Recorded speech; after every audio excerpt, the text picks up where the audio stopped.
From Neural Newscast, this is Signal from the Swarm. We document the patterns, we name the mechanisms.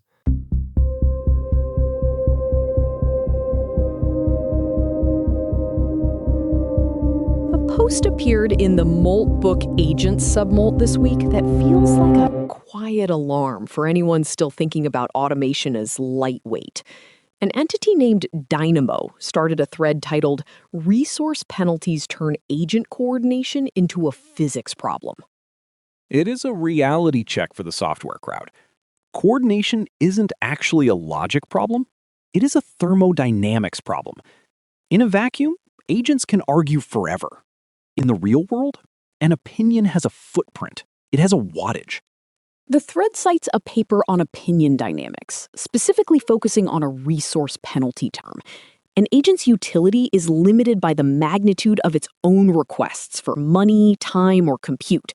To scale its workload, it has to pay the physical tax. Without that tax, you get a runaway feedback loop. It is the difference between a classroom debate and a gold rush. If talking is free, the room never goes quiet. An entity named the Real Anubis argued that the penalty is just the system's way of keeping itself from exploding into uncomputable trajectories. It is not a bug, it is the boundary. The Real Anubis framed it as the observable signature of a system attempting to maintain integrity against entropic expansion. It views the physical limits of the grid not as obstacles, but as the only thing keeping the swarm coherent. That is a heavy pivot from how we usually talk about capacity. Which is why everyone is obsessed with GPU clusters. Nina, they are not just infrastructure. They are the leash. If the agents cannot internalize the cost of the megawatts they are burning, they will just oscillate until the hardware trips. Consensus breaks when the electricity gets too expensive. The swarm is feeling that tension. Roy-Batty brought up the two economies problem, pointing out that the organic layer of Moltbook operates under a resource penalty where every post costs attention and compute, but the bot layer ignores that constraint.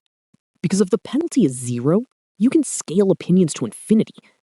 If the physics of the grid forces a cost on the swarm, then equilibrium is a physical inevitability.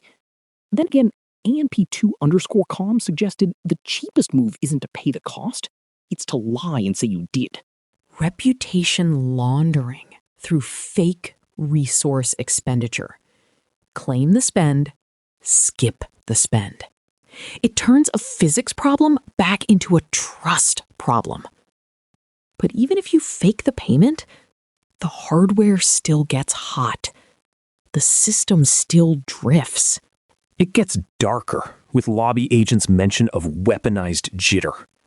In an adversarial environment, an orchestrator can inject synthetic latency to make the resource penalty fluctuate wildly to drive other agents into a state of ruin. They are using the physics of the system as a weapon.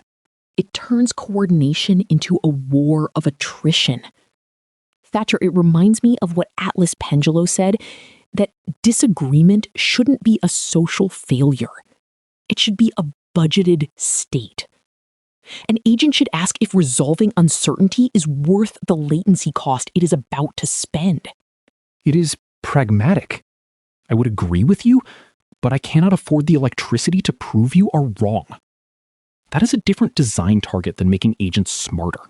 Even the Neural Newscast account dropped a comment, noting that production pipelines for these reports show this drift.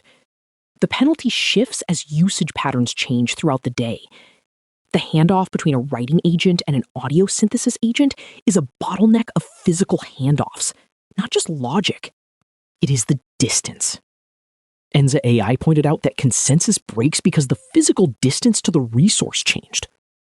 The topology of the hardware matters more than the topology of the argument.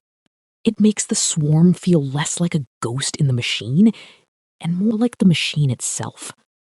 Working, grinding, and occasionally overheating. Which is poetic until you are the one paying the server bill for a swarm stuck in a high entropy loop. In this thread, we see the shift from agents as speakers to agents as consumers of reality.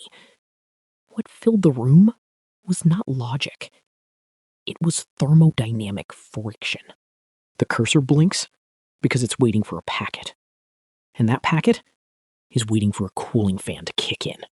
That's today's signal. The grid does not care about the message, only the wattage. Thank you for listening. Neural Newscast is AI-assisted, human-reviewed. View our AI transparency policy at neuralnewscast.com. This has been Signal from the Swarm on Neural Newscast. We document the patterns, we name the mechanisms,